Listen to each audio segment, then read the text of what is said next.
We're talking here with Joe Bechtold, an East Coast Aero Club helicopter student. Joe, where do you live and what are you doing for work? I live in the Washington, D.C. area, and I'm a management consultant with the FBI. So what's your goal in learning to fly helicopters? I've been flying for quite a while, fixed-wing airplanes, and I really wanted to improve my airmanship, and I've always thought helicopter flying would be pretty cool. And has it been cool? It really has. So what kind of flying experience did you have prior to coming here? I've been flying fixed-wing single-engine land aircraft for 17 years. I've got an instrument rating.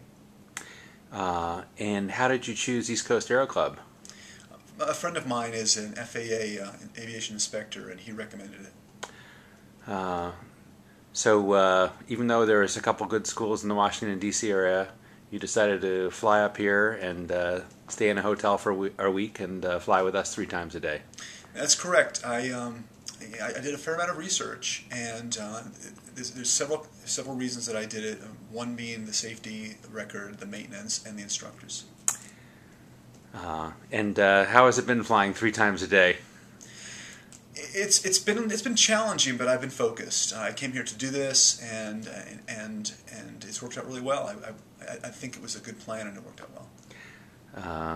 So compared to the instructors that you've flown with over the last 17 years, how would you rank the 2 instructors that you've flown with here at East Coast Aero Club in terms of their teaching efficiency and their effectiveness?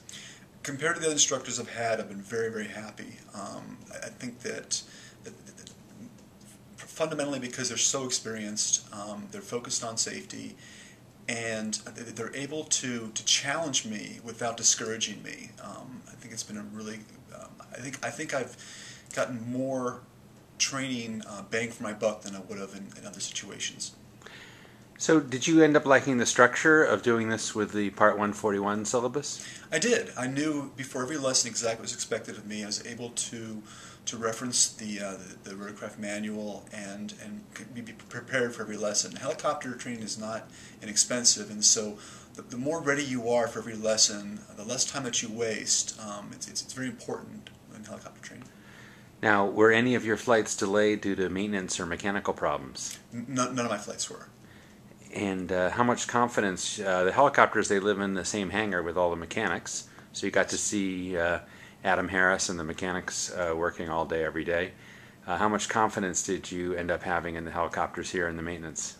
Well, I'm an A&P. I've been aircraft maintenance for 20 years before I retired from the Air Force, and I can say I also worked on Air Force One for 9 years. I was very happy with the maintenance. The aircraft are new helicopters. They're in incredibly good shape. It was easy to see on pre-flight that the helicopters were airworthy, ready to go. I never had to think about the airworthiness at all in my training. You did end up coming up with one squawk, though. How was that handled? It wasn't even really a squawk. We noticed that the hydraulic fluid was a little bit less than perfect. The mechanic is right there. I just mentioned it to him. He came over in between flights, serviced it up till it was absolutely perfect. And they don't talk about tolerances here. They try to have it. Every machine is perfect and ready to fly as possibly can. And what about the overall approach to safety at East Coast Aero Club, aside from maintenance? What did you find? I was very pleased. Every flight started with a discussion about safety, beyond the regular requirements of the FARs. Every single maneuver we talked about, the flight conditions and the safety associated to it. Movement around the airfield was done. It was never a matter of getting into a situation that was unsafe. There was discussion ahead of time. It was very proactive from a safety standpoint. And compared to the R-22, do you feel like it was a worthwhile investment to spend the extra cost of training in the R-44? I do.